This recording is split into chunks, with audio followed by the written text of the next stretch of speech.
Hello, hello. Welcome to Media Queen TV. We have an amazing guest today, all the way from Texas in the United States.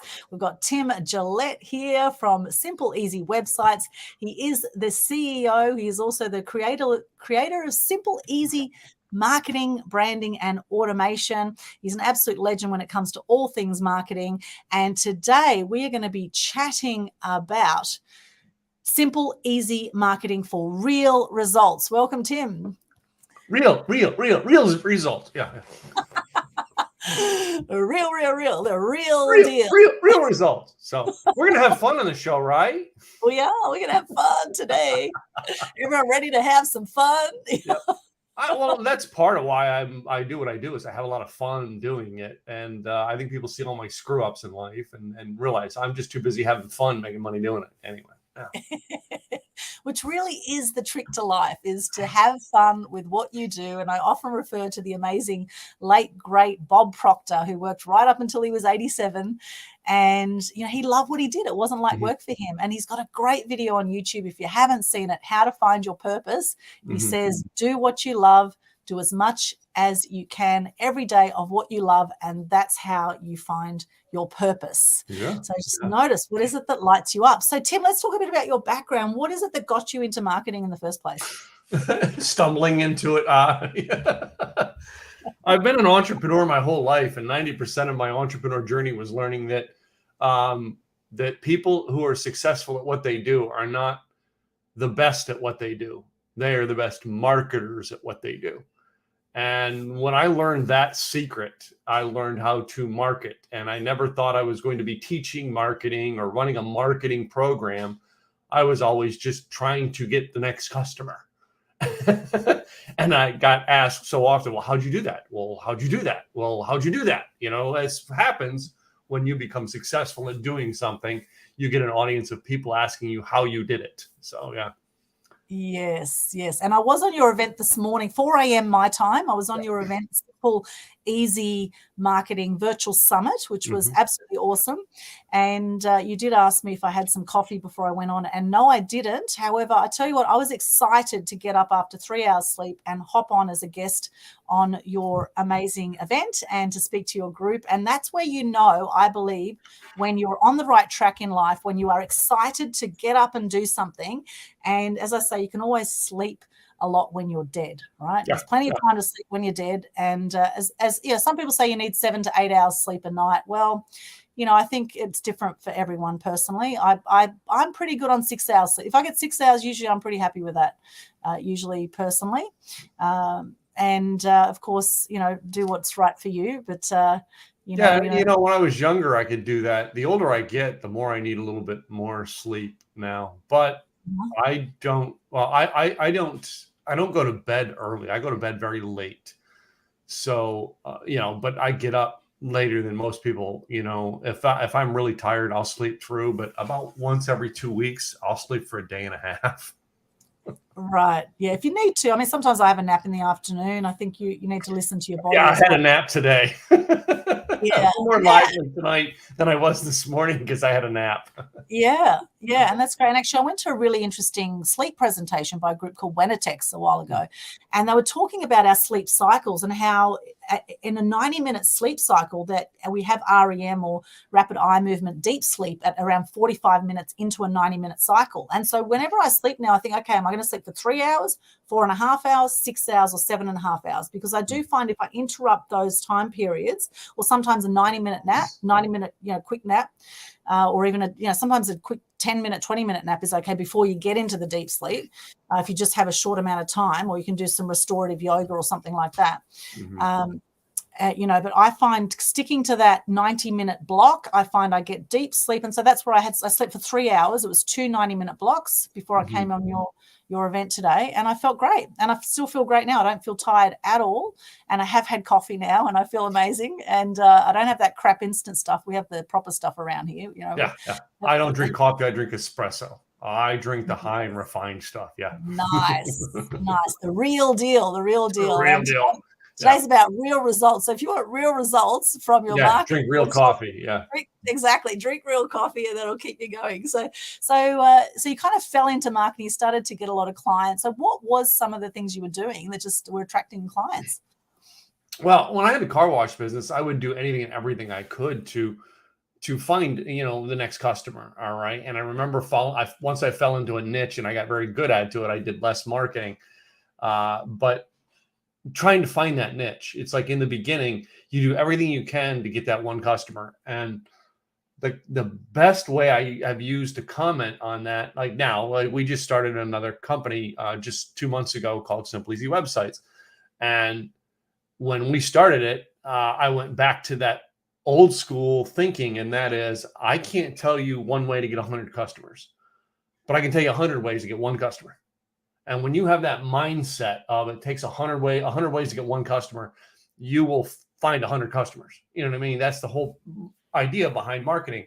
And I always love the concept of everybody going, trying to get so in depth with all their marketing.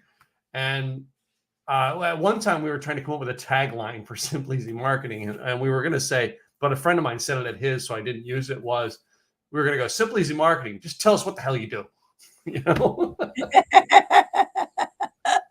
Yeah. Because that's so often marketing, we don't explain what we do. We get too detailed into it.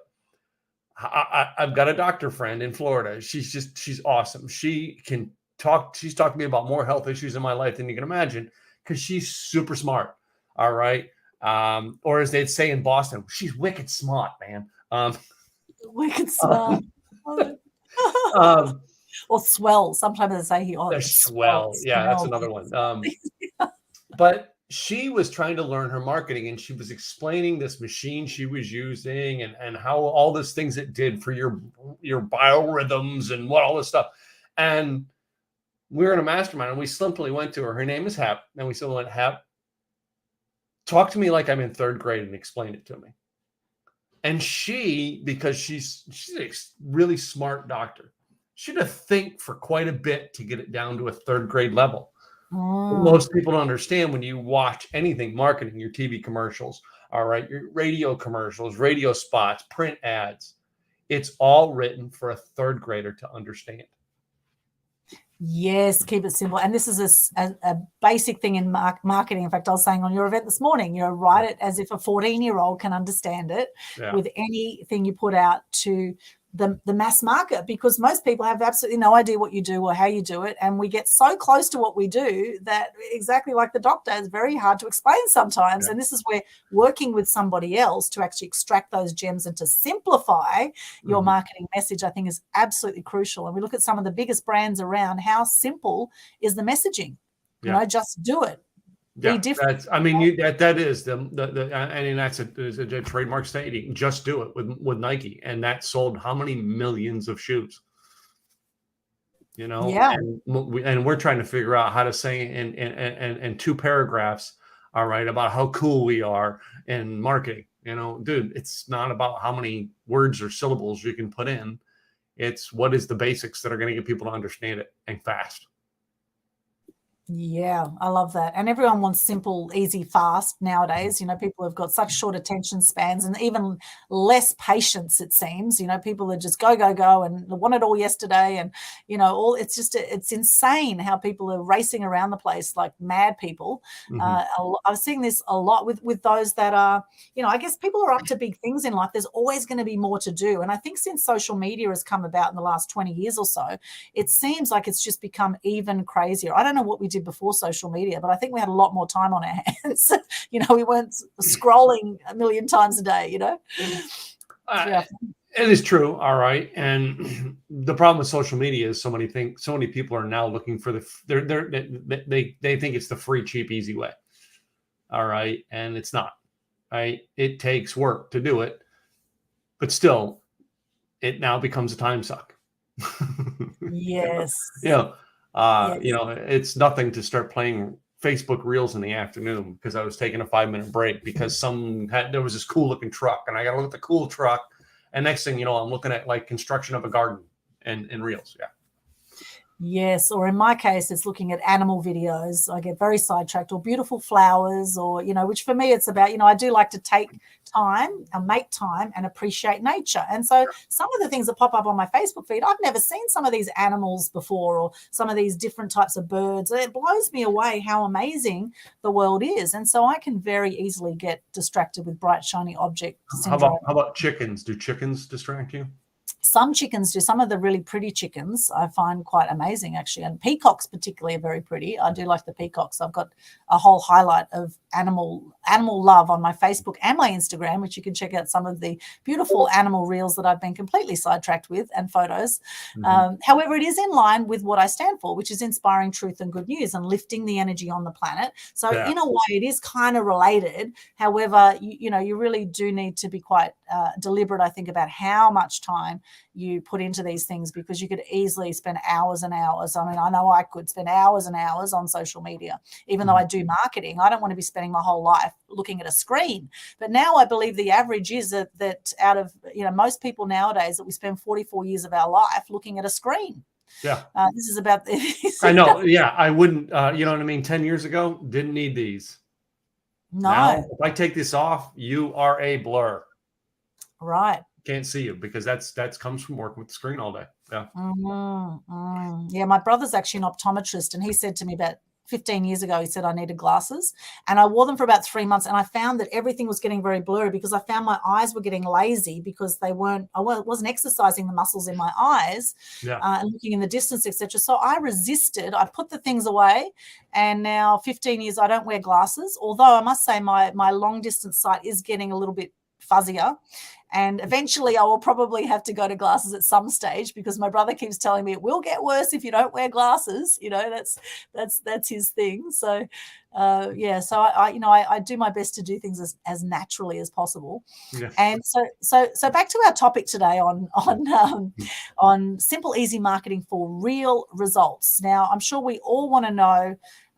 We want to know a little bit more about this topic and what has worked really well for you in the past. So you said there's 100 ways we can do this. What has worked really well for you in the past, and how have things changed now? Are you noticing that you have to do more of something now to get attention, or how are things changing? So when I got started doing in this current business that I have in 2010, I started with a blog. Right. And back when I had my car wash business in the early 2000s, I didn't, blogging wasn't a thing. Well, blog was a way to have your own website and put your own content on your own website. And 2010 to about 2013, I posted a blog post every day. All right. That built my business, built my brand, and got me going. But then it got me talking about blogging.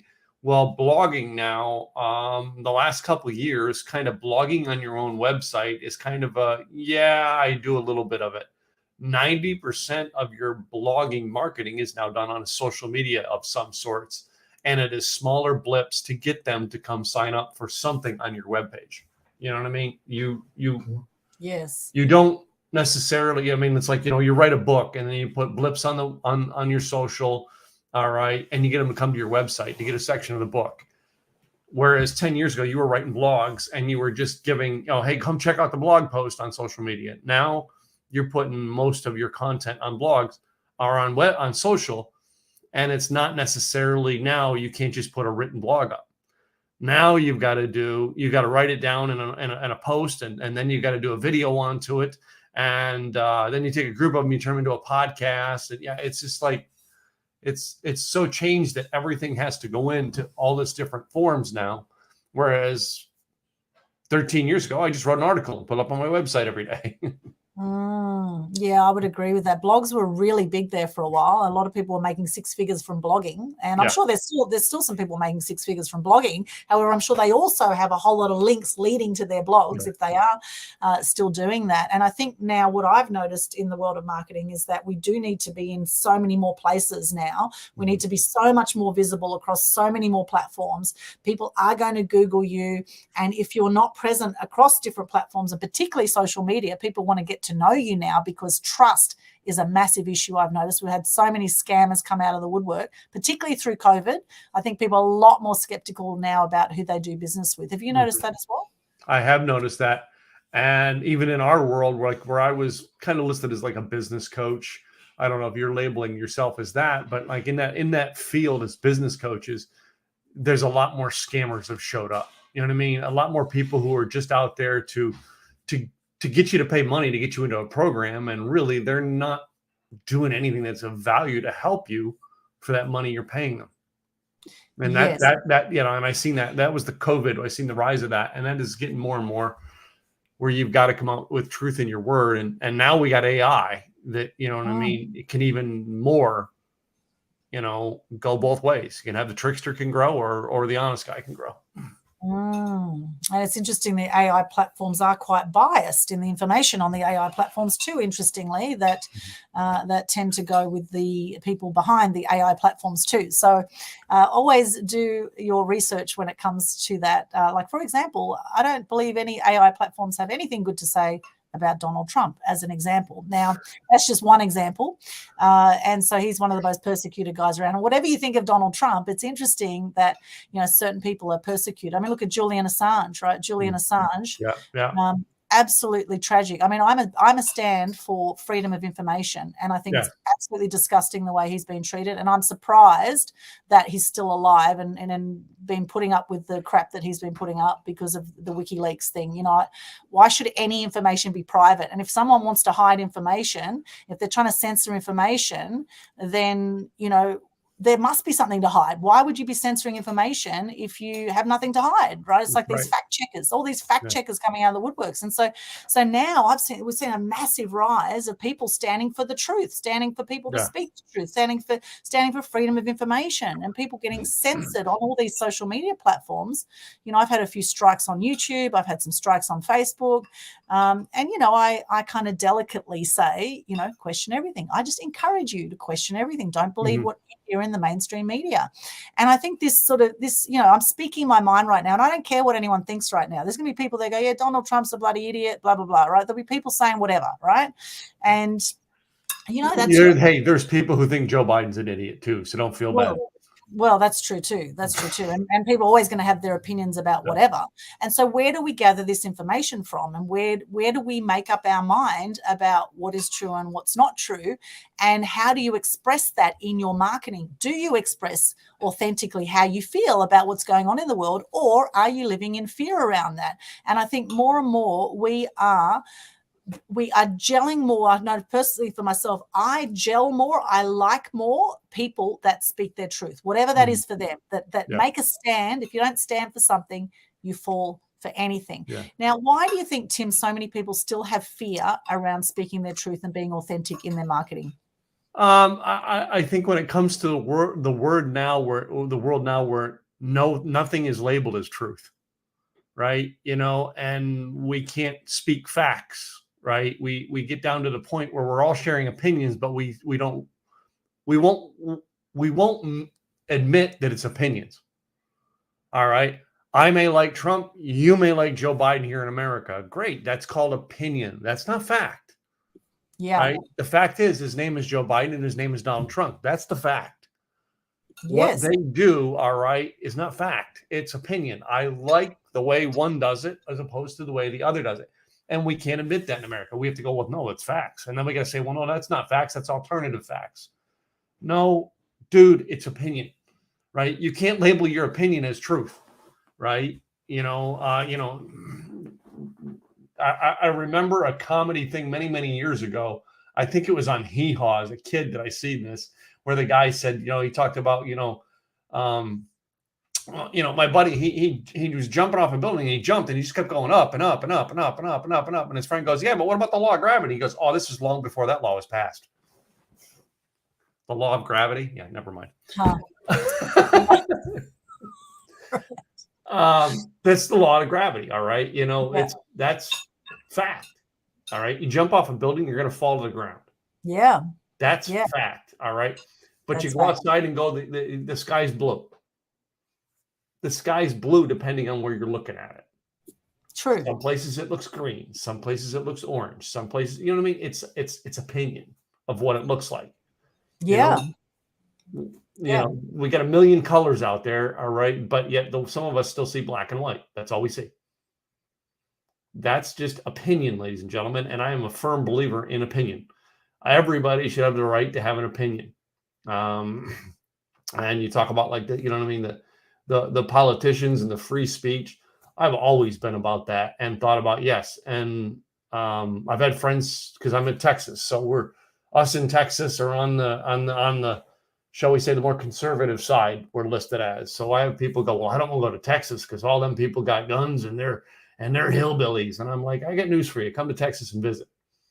There's a lot more people in Texas that accept you being on the other side than you accept them. And that's just a fact. Some of us just won't accept it. I have friends who voted for Trump and friends who voted against Trump, and every one of them had a reason. And I said, great. Did you vote? That was my first thing. Did you vote? Yeah, good. That's all I care about. All right. And that's where we get to share opinions. We get to share opinions in our vote, and then we get to choose a leader. We get to share opinions in our media, and that's where people get to know who we are. But when we get down to the fact that, well, I can't sit here and say, well, simple, easy marketing, it is the only way to market. No, I can't say that. There's a million ways to get one customer, not one way to get a million. And that's where we get into opinions. And opinions matter, all right? And they matter most to the person who has them. You know what, Aldwin, your opinion is probably a million miles away from mine. I'm okay with that. I don't want to change your opinion to be mine, because if we all thought the same, we'd be robots. Yes, so true, so true. Well, I do encourage people to watch Out of Shadows. There's a great documentary that came out through COVID that had 10 million views in a month, and then got taken down off a whole lot of platforms, interestingly. And however, we have put a link to it in the Conscious Community Global Facebook group that you might want to have a look. And that's all about how we have come to believe what we've believed through our education system, through the media, through the mainstream media, etc. And, how do we form our opinions? We form our opinions from what we see in the mainstream media, what we hear, what we experience. Right? I'm sure a lot of people have opinions about Donald Trump. I've never met Donald Trump, right? So we just I've met him. It's funny, was the 2016 election. I met Donald and I met Hillary. So it's like, and I've never met Joe Biden, but yeah.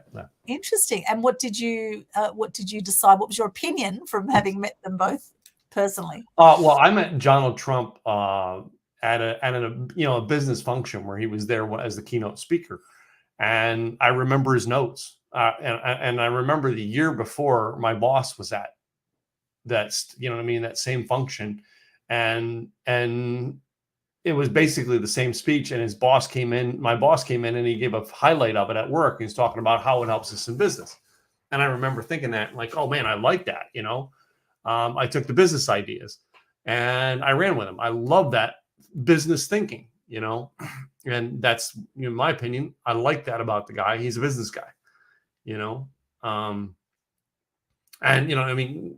when we come to marketing and we talk about, opinions like this, and we talk about, one of the things, the core factors have been in my marketing has always been being in control of your own marketing.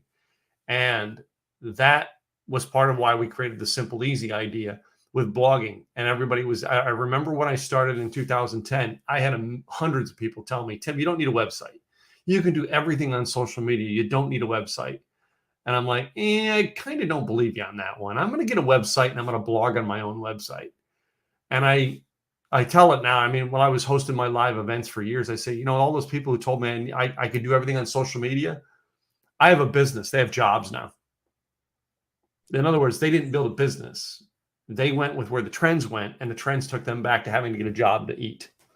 And that is where the catch is. So often, I think we get caught up into this. You got to, we can do this in opinions. And I say, now, if you aren't in control of your marketing, you don't have something where you can control your audience, a list, a website, things like that, and you're just using YouTube to build your business, YouTube can shut you down. And the greatest example of that came in 2020 when Donald Trump got kicked off of social media. And I'm like, dude, if they can kick the sitting president of the United States off of a social media platform, they can kick you off. You better have your own list. You better have your own media to control it in some way or another. So, Yes, so true. And you pulled me up on my Linktree link this morning. Interestingly, I've been sharing my Linktree link Yeah, I everywhere. wasn't going to call you out on that in your own show, but yeah. Well, it's interesting. I mean, because I don't control Linktree. And actually, if Linktree shuts down tomorrow, I've been sharing my Linktree link everywhere. And most likely I'll share it again today until I get my website set up with a /aaexpos.com/links. All right. Yeah. So until I do that. So that was fantastic that you shared that with me today, because now I can make that little tweak to my marketing and I can take some control over all my 50 links online. And, I can actually, control that, as you say, in some way. I mean, at the end of the day, if the internet goes down, we're all kind of we're all screwed if the internet goes down, but the internet's up. We do need to have control of it. And control is, I think, Alwyn, I think control is all back into my whole entrepreneur journey. It had nothing to do with trying to get rich, trying to get the $1 million deal or nothing. No, it was about control. I wanted to control my universe. That's all I cared about. As long as I can control my universe, I can feed my family, I could take care of things. That was why I was there. And it goes back to, when I was a 9-year-old kid watching my dad get laid off, going, no company's ever going to do that to me. You know what I mean? And that was I didn't say that then, but there was a trigger in my mind that went, this system doesn't work. You have to get control of your own family. And that has been a huge control to me. And it's always been about my marketing is controlling. And now as I speak, and it's funny how much I've taken control of my marketing and have everything on my website, my list. All right. And how many people I watch who even video platforms come and go, and they're, oh no, I'm going to do everything on this platform, and the platform goes, and so do they. They're gone.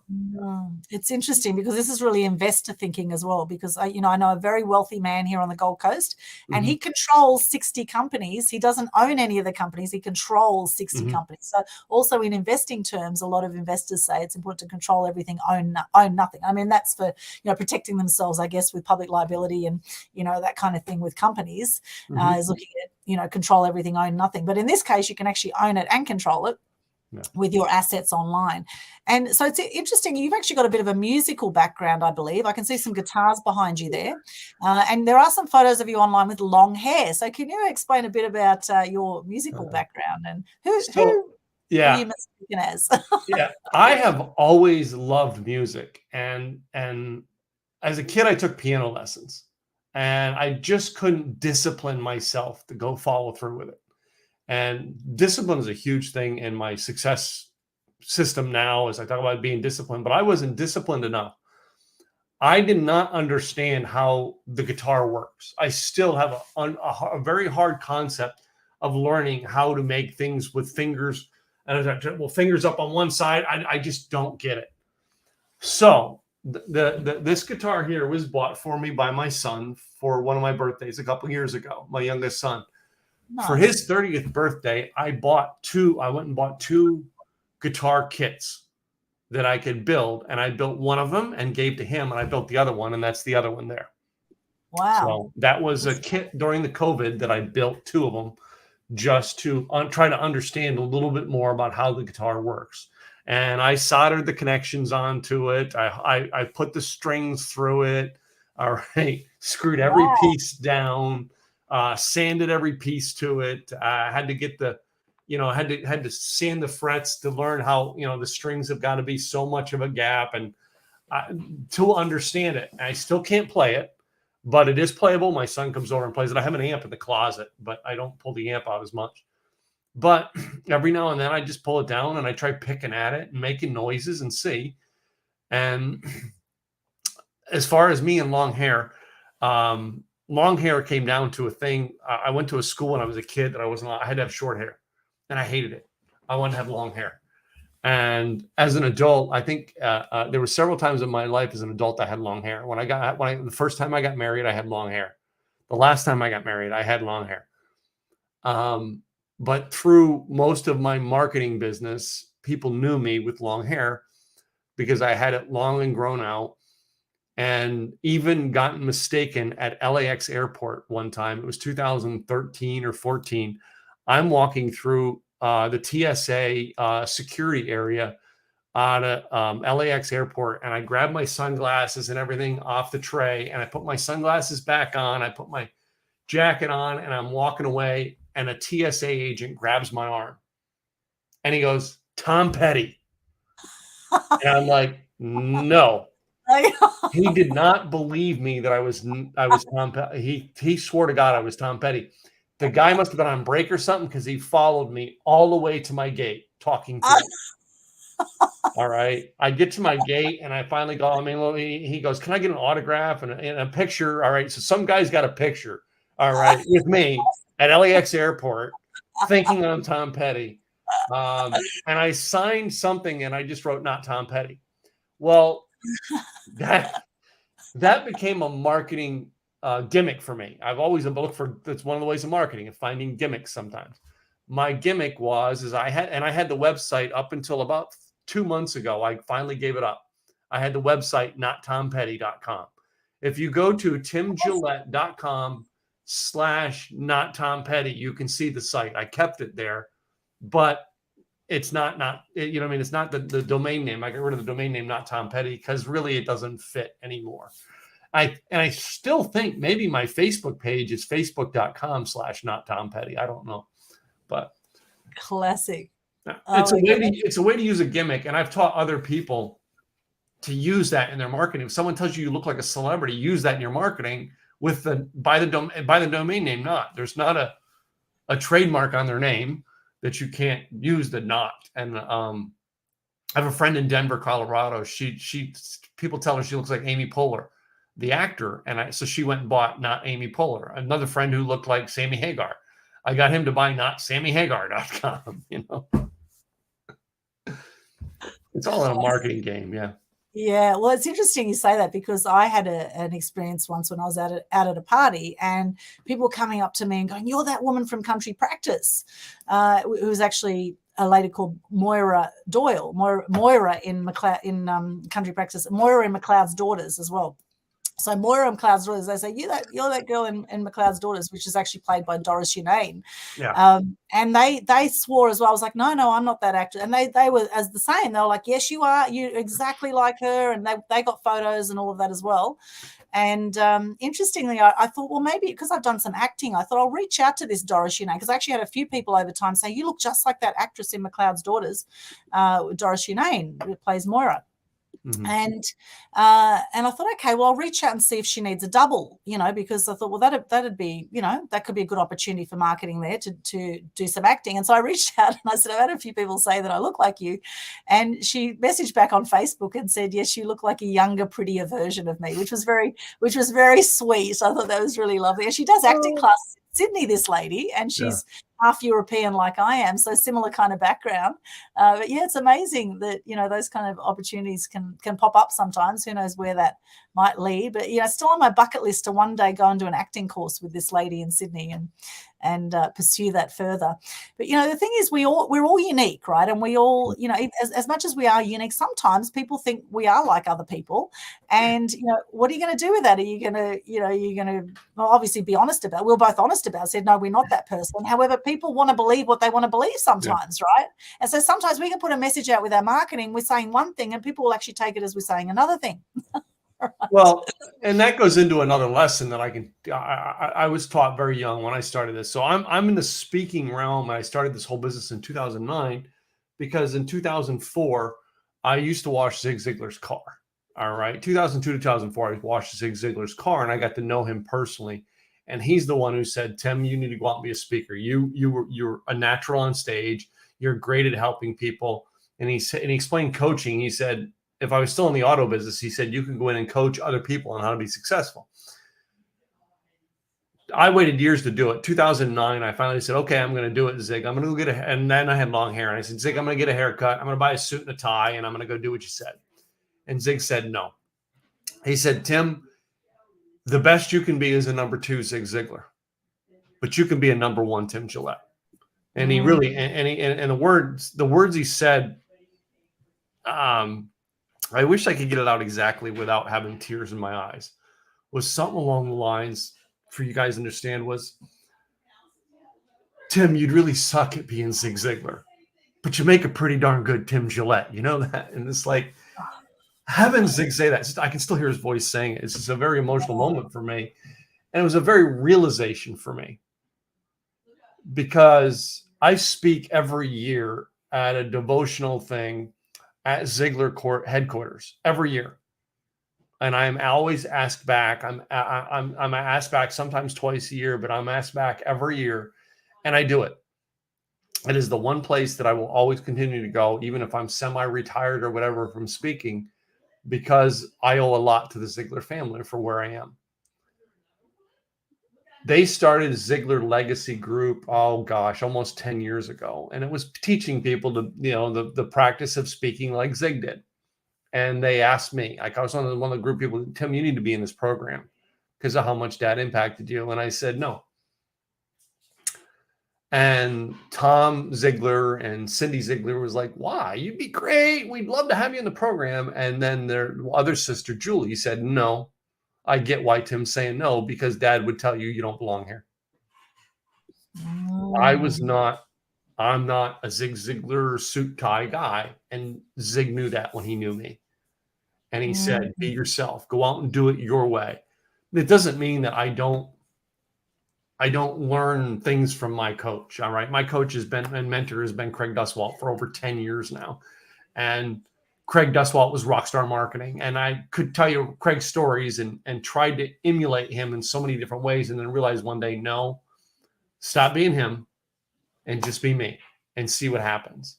And I remember the first time I did that, and I went onto a social platform and got 2,000 followers like in a weekend. And I'm like, whoa, that's what happens when you be you and help people.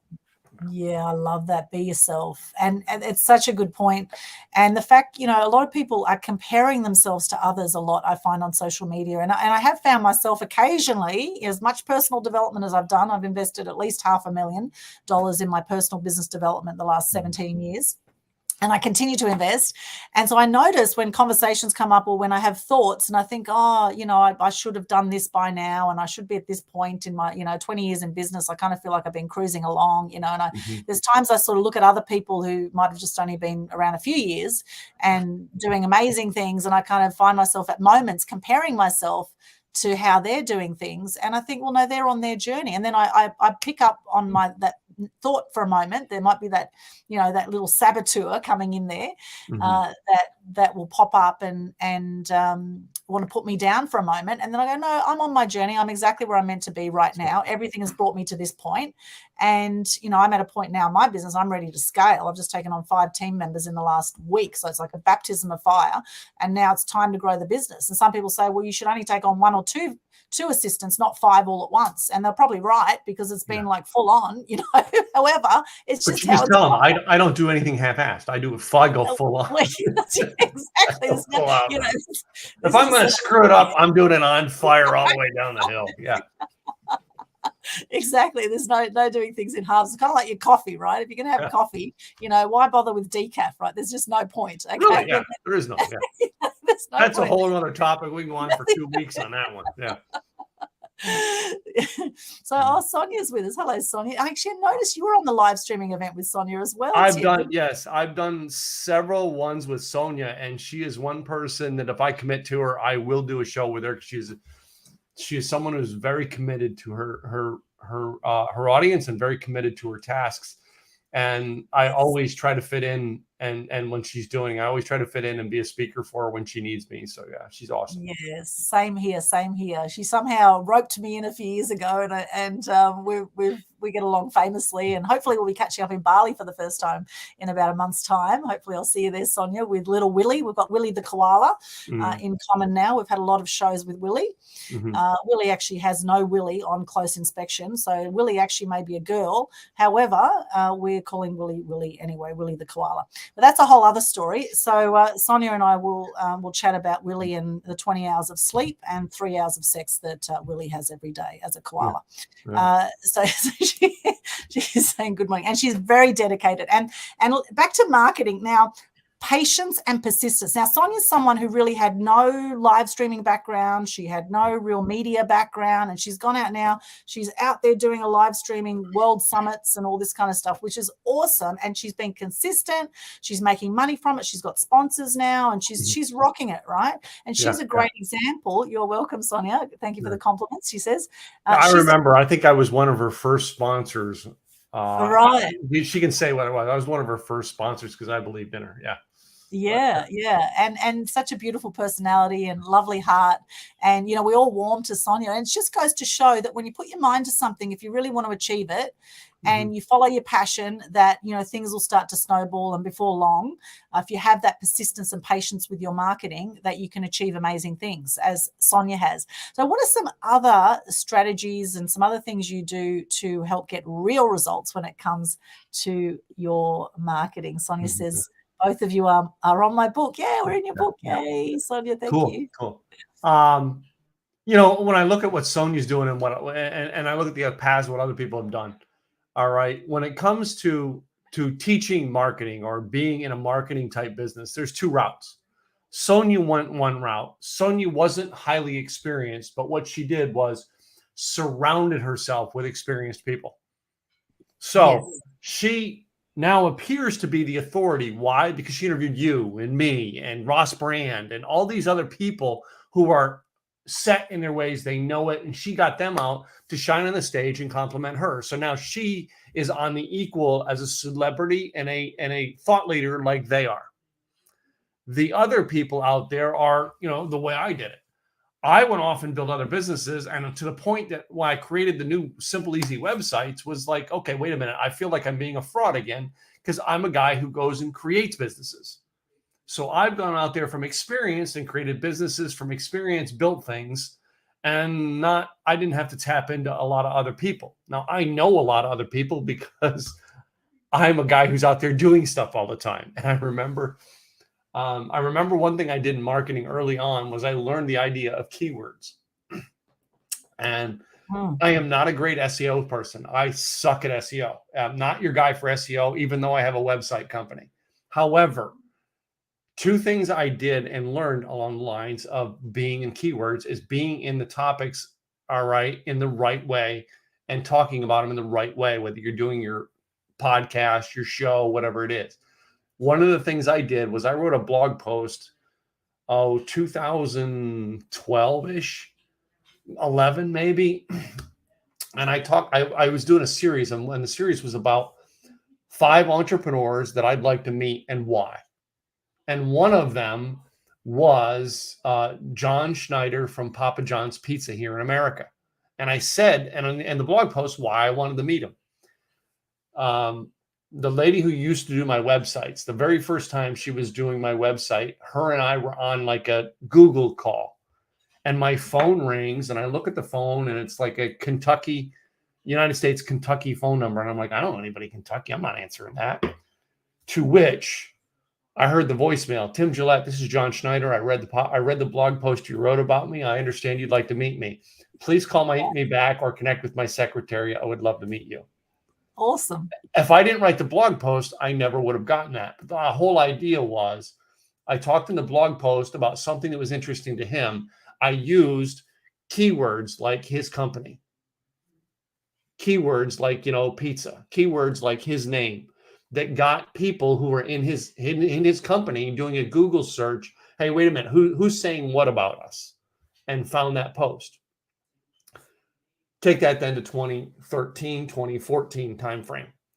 2013, a TV show came out on Showtime, and it was a 2-part series on Showtime called The History of the Eagles. It was about the band, the Eagles. I'm a big Eagles fan. It's one of my top 5 favorite bands of all times. So I watched this, and at the time, my blog was called Rocker Life Coach, and it was about rock and roll titles and how the song, like a song, motivated me. And I took 5 Eagles songs and wrote 5 blog posts about Eagles songs and beat them at their own keyword, History of the Eagles 2013. Wow. And I was at their first show for that tour. Their first show was in Louisville, Kentucky. We rode motorcycles up there to attend it. At the opening of that show, if you Googled and put in Google history of the Eagles 2013, I had 6 of the first 10 spots on the first page. Amazing. By learning how to write articles and how to use the repetition of the keyword and stuff like that. That's something people lose, is they get all caught up into, when people come to me and go SEO, they're saying basically, how do I trick the system to get it to pick up my article? I don't trick the system. I learned to write articles in such a way that people who are searching for the material onto it click onto it, and they actually want to read it and go through it, which shows Google, number one, I have the terms. It shows Google, number two, I have what they're looking for because they came to the site and stayed there. Most people are not doing that. That's a marketing trick that most people are ignoring because they're trying to trick or shortcut the system. I don't do shortcuts. If I can't do it right, I'm not doing it, period. That's just not how I am. And so many people are trying to do shortcuts in their marketing to try to trick their way to the top. And you won't be successful long-term. You'll have short-lived success if you do that. Yeah, I wonder how ChatGPT is going to change things around that, right? A lot of people are using it for all sorts of different areas in their marketing and their content. And I wonder if like, say you put in ChatGPT, using a certain keyword, write an article or a blog about something, I wonder how good that will really be compared to, say, actually writing off from scratch. We're using it for our clients, so our website people, we have 3 different plans. Our center plan is called a content creation plan, which we write 4 blog posts for you a month. We're using ChatGPT to write the article, the outline of the article. Right. So if I say, I give them your description, Aldwin, all right, tell me, write me an article about the media queen and 10 things that she believes in to have a better business, right? So it can scrape the internet to find that and give me the 10 points. Now I got to try to integrate the 10 points into a storyline, into some extra words. I've got to make it sound human, not, although it is getting to sound more human, but I'm trying to take it and make it more realistic. I actually pull stories from it. I'll pull a story from it and I'll say, hey, write me a story, all right, about about a girl named Anita who lives in Bali, all right, and wants to be famous. Write me a story about how the struggles she had as a kid. And I'll take that story and rewrite it. In other words, just because ChatGPT gave me something I can use, I'm not doing it. I'm taking it and tweaking it to make it better. All right. Because I don't want, and that's the big thing where ChatGPT is going to be the problem, is so many people are just going to copy and paste. I'm looking for the ideas, not for the article.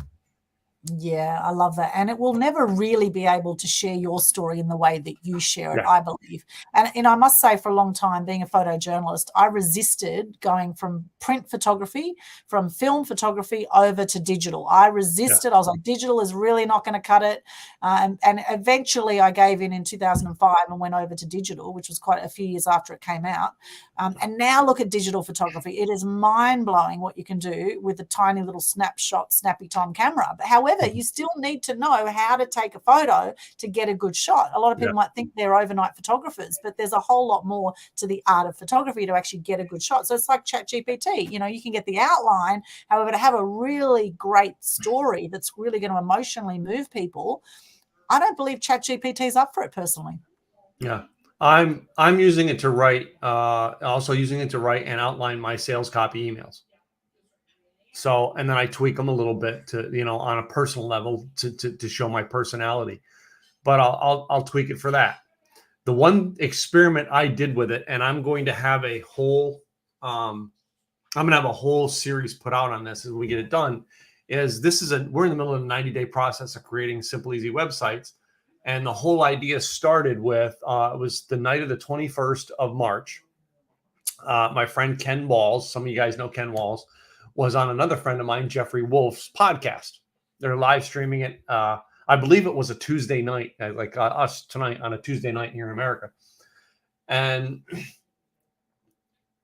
Ken said, Do you know how powerful ChatGPT is? You can go in there and you can say, hey, ChatGPT, you are my CEO. We're going to create a company. It's blah, blah, blah. This is what we're going to do. Lay out your plan in ChatGPT and then say, I don't need you to create anything for me. I just need you to say, okay, you understand. I did that. And I have the copies of it. And I'm going to use this copy as I create this. I'm going to create the story in a marketing story. And it said, okay. Once it gave me the okay, I then went in and say, okay, now that you understand, tell me what to do this. Write me a press release. Write me an email to my existing list. Write me you know what I mean? And basically everything I'm doing, I go back to that one feed and I keep adding on it and asking questions. And that's a place we started with ChatGPT, because now everything I do in that feed tells ChatGPT that they're the CEO of the company and I'm looking to them for advice. I programmed it to think that way, to react that way. And that's one area that it can be very good, as well as, use it sometimes for article information, Amazing. So let's go to websites now. Simple, easy websites. What are some essential things people need to have on their website and that a lot of people don't? All right. I'm glad you brought that one up, because this is why this became a thing for me. Number one, you need to have something on the web, period. And it doesn't have to be perfect to get started, but you have to have something to get started. I had a client in my mastermind for many, many years. And that client basically, I'm waiting on my web designer. I'm waiting on my web designer. I'm waiting on my web designer. I remember the girl who used to do my website. She was great at it. I'm not going to put down her work. She's fabulous work. But I remember waiting 8-9 months to get a website. I'm like, in 8-9 months, my business could change. It could be an entirely different business. And so many times I see people who are starting their business and they come up with a business card. I'm going to use my buddy Detlef's business card here, for example. They have a business card, they have come up and they have no website, or they have a website and the email address says gmail.com. I'm like, I hate the unprofessionalism of doing it. I don't carry business cards. I've not carried a business card in over 15 years. I have a firmly different way of getting people's information to find out if we connect. But the average business card is picked up, not my buddy Detlef's here. He's a great guy. He's in a networking group with me. But the average person picks up this card and they look at that domain name and they go home and research them. They don't just go off this anymore. They want to research the website. So you got to have something up and working to make it work. And I tell people to get started, have 3 solid things to go. And it's the first thing we do with our clients. We get it up and working, and it has these 3 things into it. It has to tell people who you are, what you do, and how to get a hold of you. Those 3 things are the first 3 things that are getting importance on your website. The second thing that I can tell you about websites, I am a firm believer in .com websites, not .net, not .biz, not .io, .do-da-do-da-do-da. All right, I just don't do it. If you research, and I'll get to why. If you research and you find out, well, I got MediaQueen.net. Great. I'm going to ask you the question. Who's got MediaQueen.com? First, go check that. Yeah, I think it was selling for a few $1,000s last time I looked at that one.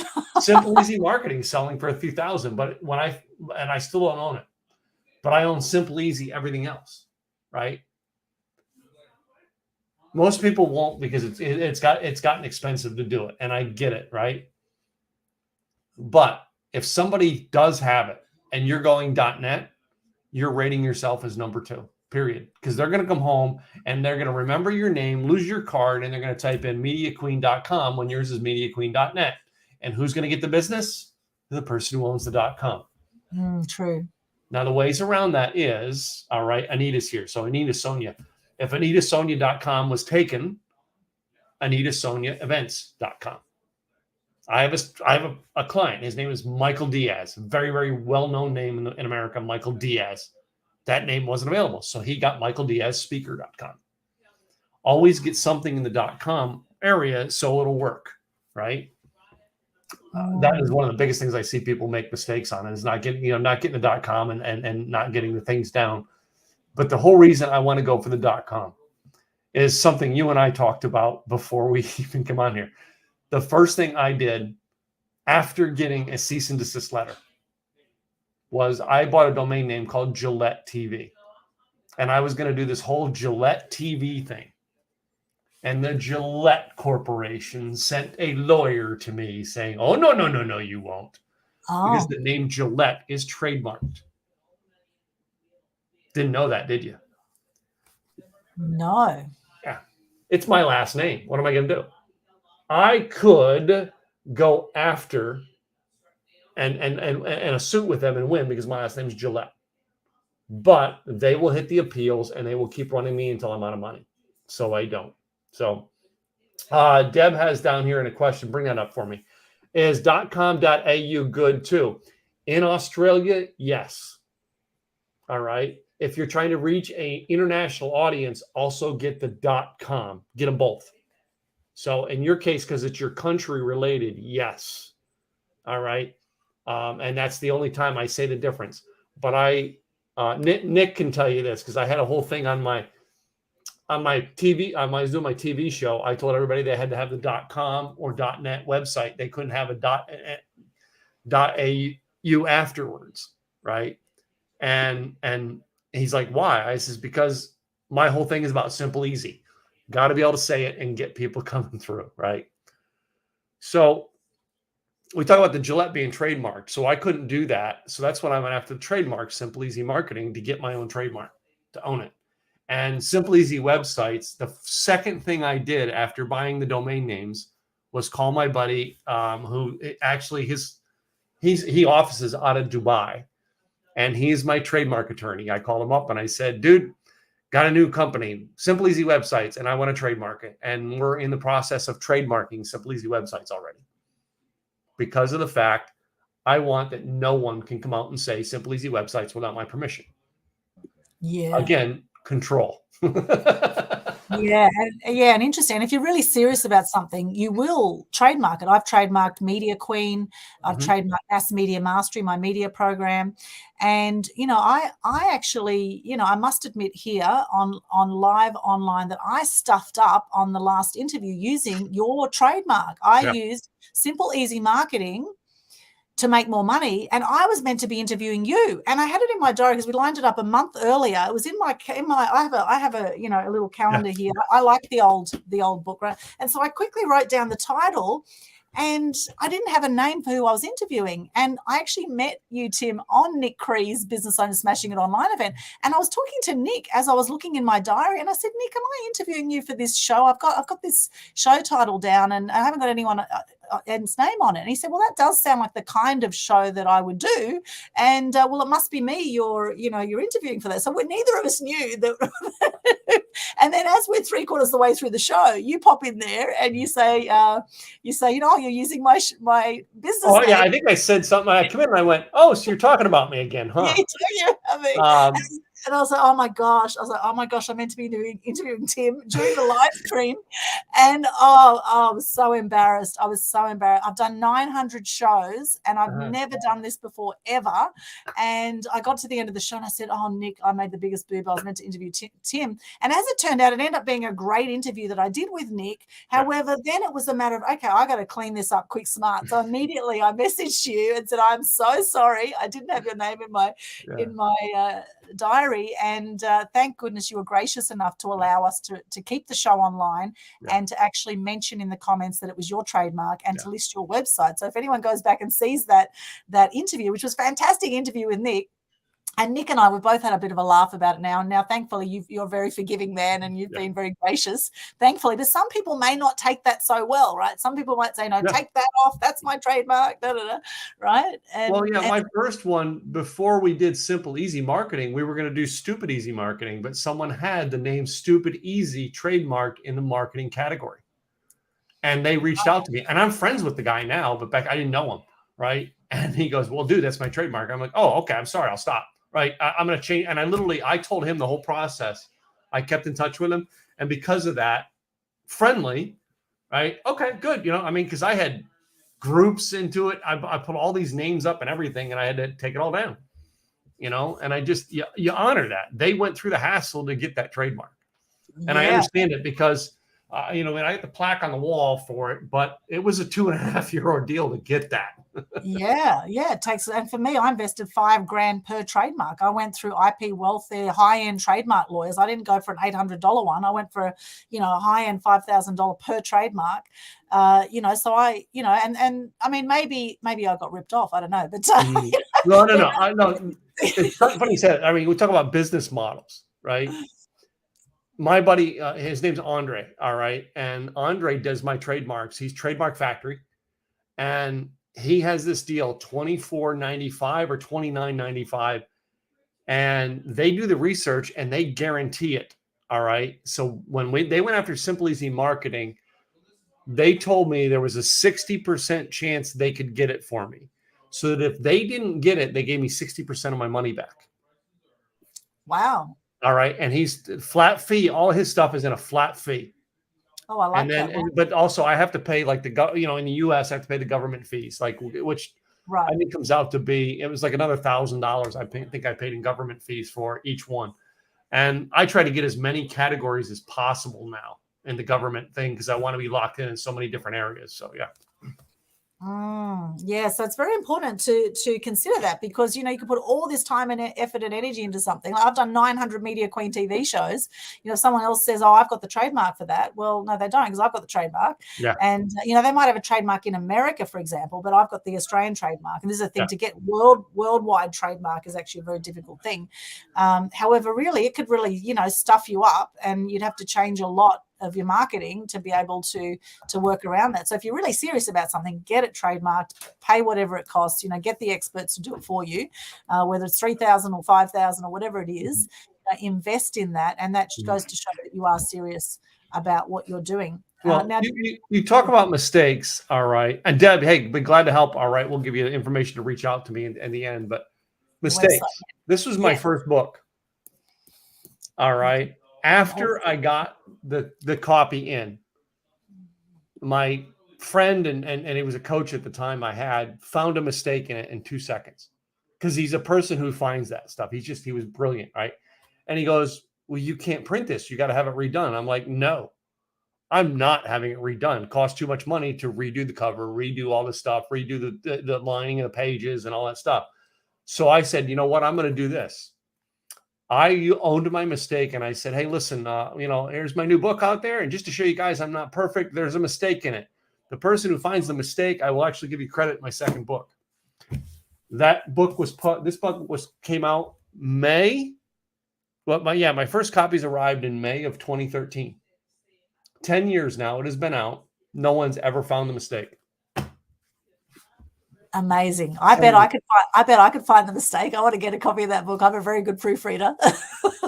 Well, that's where I learned the process, all right, of when you're building the book process. Well, now I hire a publisher who's a hybrid publisher, where they have the editors and all that stuff as part of the package. But this, I was trying to do it cheap and inexpensive to get the book out. But I tell people now, all right, get the book, all right, get your manuscript out, give it to 5 friends, and let your 5 friends, they're going to tear it apart. It's just who they are. It's just good.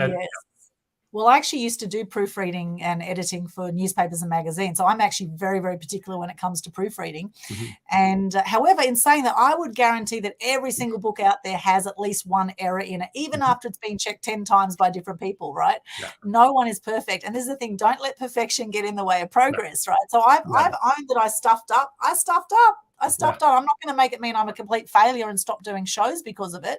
But what it was teaching me, it actually happened for me. It was teaching me to take whole and complete notes in future, right?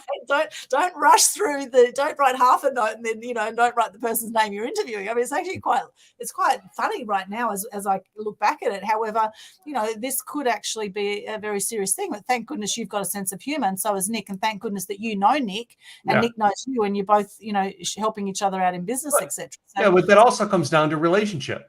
You know what I mean? Yeah. Over the years, you got to build relationships, because this is going to happen. You're going to make mistakes. And when you have the relationship, it's going to go past. You and I are kind of new in our relationship. We've known each other a couple months. Nick and I have known each other for a couple of years, right? So I trust Nick because I've known him for a couple of years. You and I, we're building the relationship, but we've only known each other, what, 3 months, if that? You know what I mean? I can't even think it's been more than 3 months. Has it been? I can't. Yeah. Yeah, it really wasn't the best first impression. Yeah. Wasn't it? You're thinking, who is this woman? Oh my God, she can't even write the name down of the shop.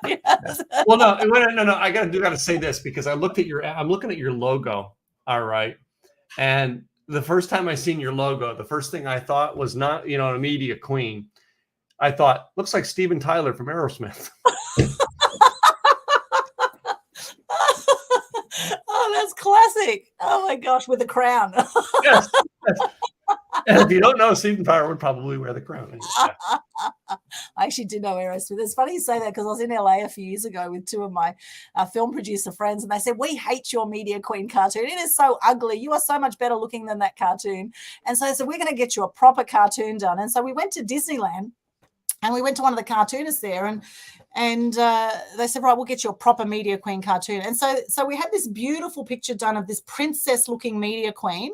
And it was pretty, but it wasn't expressing what I wanted to express with the brand, which was about celebrate your uniqueness, have fun with what you do, put the crown on your own head, right? And having fun with what you do. My nose is definitely not that big as it is in that cartoon. I agree, it is an ugly version of me. However, it's happy, it's out there, it's representing everything I want with the brand. So I put out on social media, I said, what do you like better, the princess Media Queen or the out there Media Queen as it currently is? And I had people that loved one, I've had people that love the other, people hate it, and everyone had their opinion. And I thought at the end of the day, I thought, stuff it, I'm just going to go with what I like.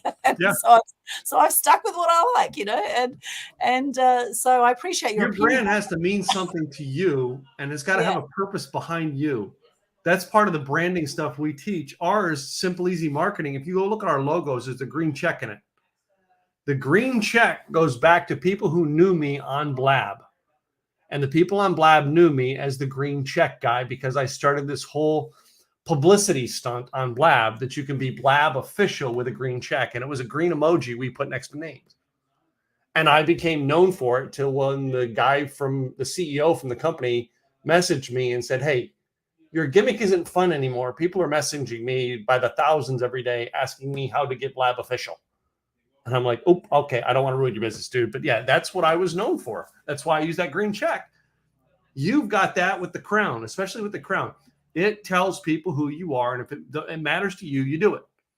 You know what I mean? Yeah. Yeah. And interesting, the background of that cartoon. I had a challenge many years ago to put something on Fiverr, just to list a job as an old business coach. He said, just put something on Fiverr, Fiverr. If you haven't seen it, you can get all these jobs for $5 US. And so I found this cartoonist called Ron Archer in the US, and I sent him a headshot of me, and I said, I just want a photo representing my love of animals. And so he did this picture, which looks just like the Media Queen TV face that you can see there, the Media Queen face.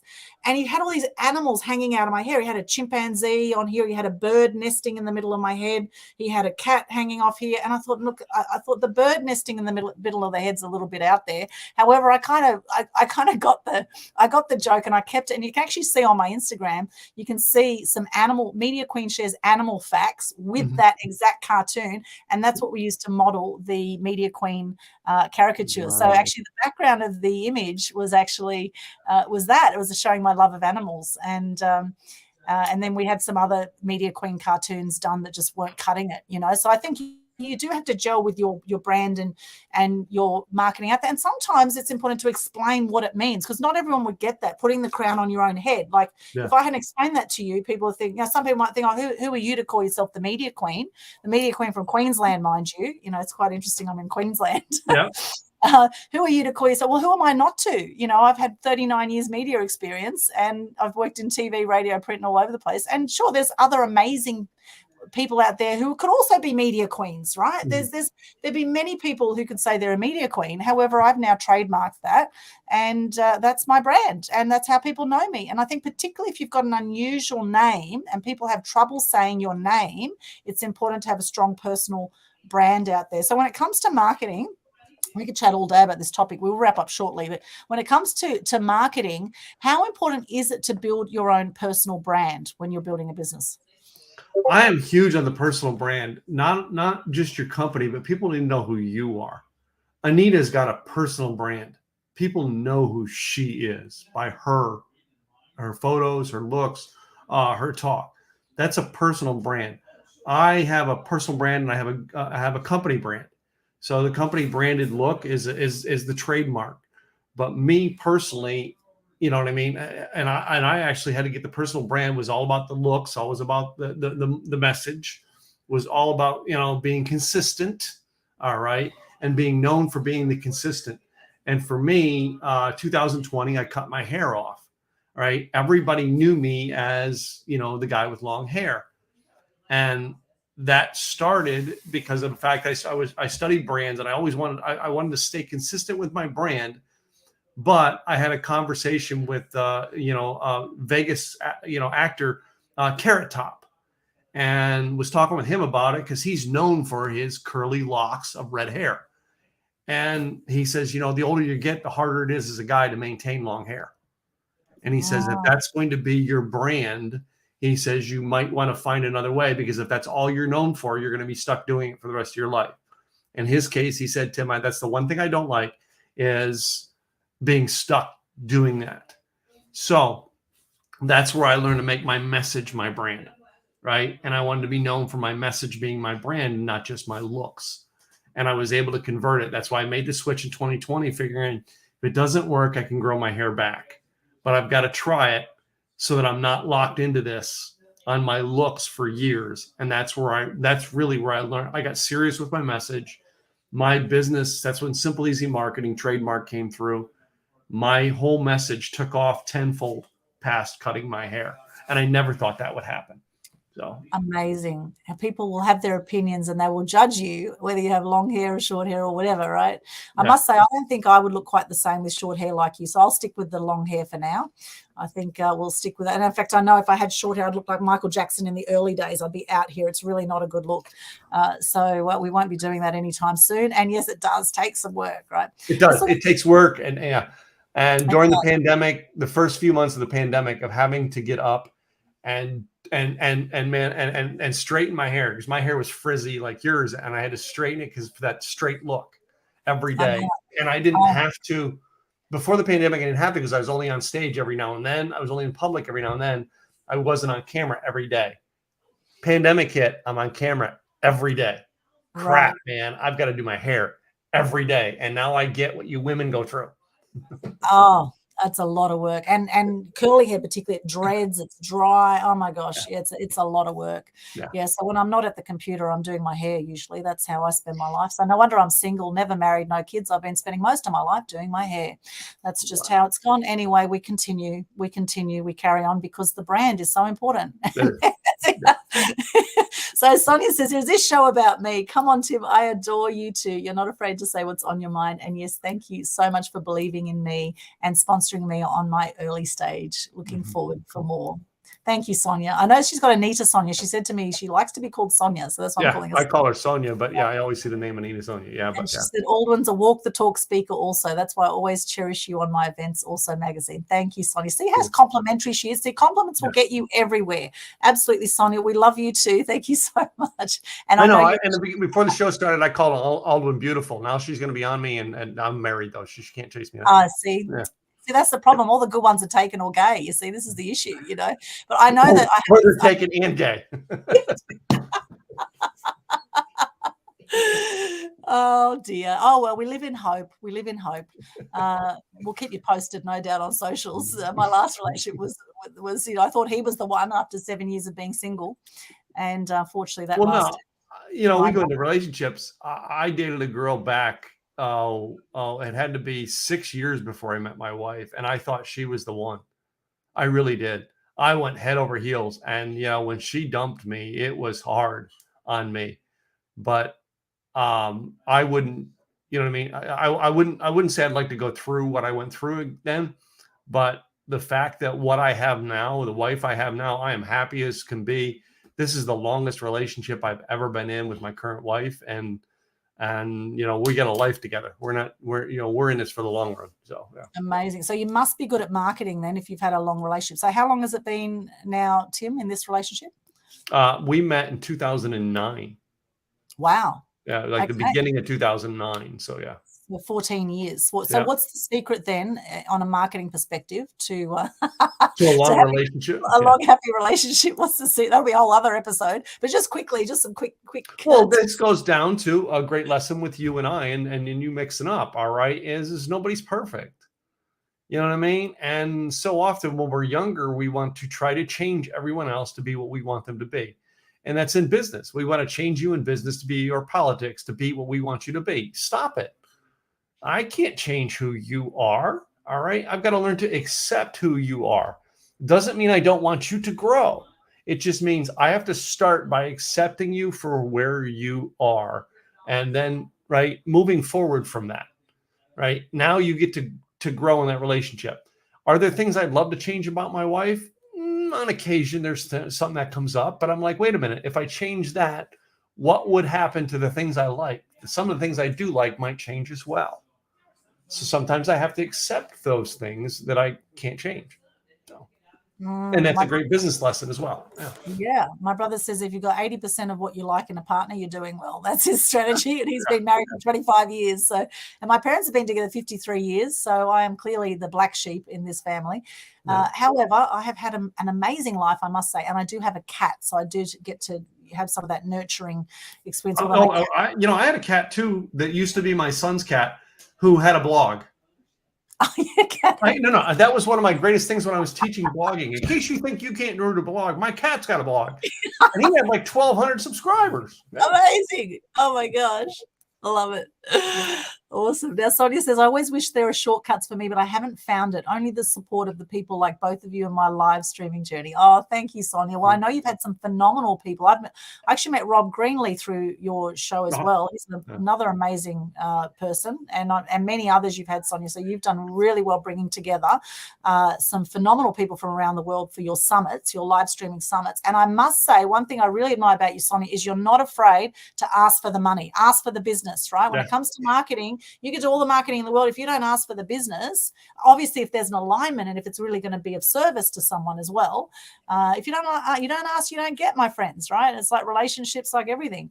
So I do love that about you. You know, you're always saying, would you like to sponsor? Would you like to sponsor? Right. So very cool.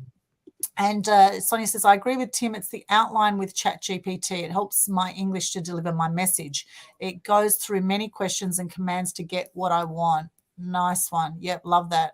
Sonia says here too, I'm happy with AnitaSonia.com, even though in personal branding should be live podcast. Somehow I'm the brand, so I stay with my name.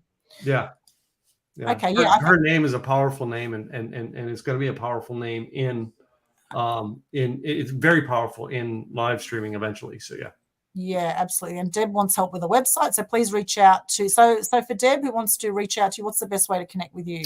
So first of all, you can go to timgillette.com. All right, I say timgillette.com/coffee, book an appointment with me, or simpleeasywebsites.com, because on simpleeasywebsites.com, if you want to talk website, there's a button there that says, hey, book a consultation and let's talk.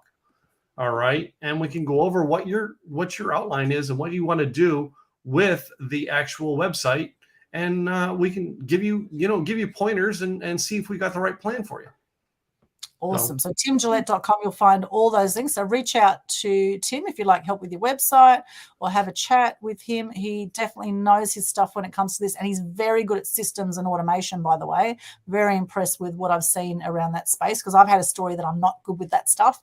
And everything is hard until it becomes easy, my friends. Yeah. And a few little platforms might help you on the journey too. So Tim can definitely help you with that as well. What else? So we got other comments here as we're starting to wrap up the show today. Sonia says, I mean, no matter what names I create, I believe that the people who know me are there for me. Yeah, absolutely. People connect with you, right? They're not connecting, they're not connecting with the logo as much. Although with Apple, I guess Steve Jobs was like the face of Apple, wasn't he? And we've got, Steve Wozniak as well, I guess, now, which I've met. Actually, I met Steve Wozniak in LA a few years ago. He's a pretty amazing guy. Jeff Field from Vanilla, live from Manila. My name is Nobody, as nobody is perfect. My name is Nobody, as nobody is perfect. Well, that's true. Nobody is perfect, although your name is Jeff Field here. You're not a nobody, Jeff. I don't know about my name is Nobody. However, I do agree nobody's perfect. Nobody's perfect, so yeah. Sonia says, if you talk about blab, it sounds like talking old people in live streaming. Talk about blab, like you're saying. You got to realize Flab was 8 years ago, right? You know? Talking about old people. Yeah, old people like us. Oh, my gosh, over 30. Yeah.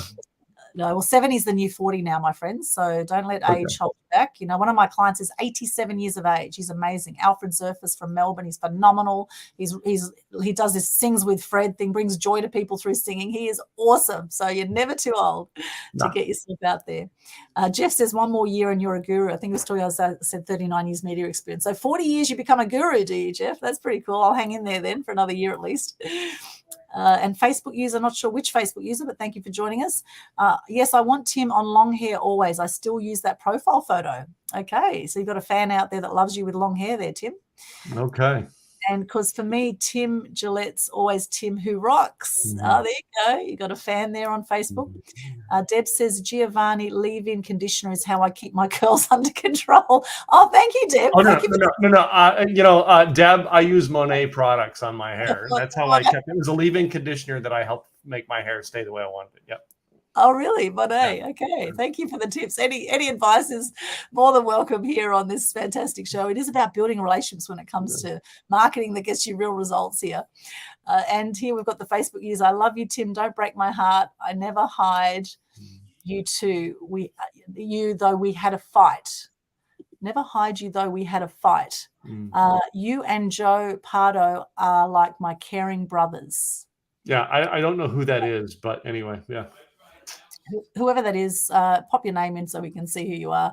Love you too, Aldwin. Oh, thank you so much, whoever that is. So we've both got fans out there. Oh, that's nice. Yeah. We've got fantastic. Well, please do leave a donation at this link. No, just kidding. Just kidding.